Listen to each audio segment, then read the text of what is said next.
হ্যাঁ যুবকেরা শোনো, চাকরিজীবী স্ত্রী যে কোনো স্বামীর জন্য বিপজ্জনক, যে কোনো স্বামীর জন্য ক্ষতিকর, কখনো এটা কল্যাণকর হতে পারে না।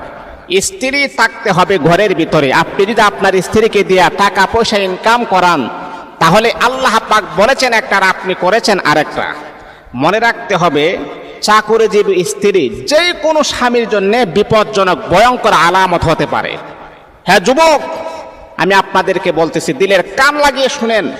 প্রয়োজনে এক বালা ভাত আপনি কম খাবেন, তারপর কখনো আপনার স্ত্রীকে দিয়ে আপনি ব্যবসা করবেন না।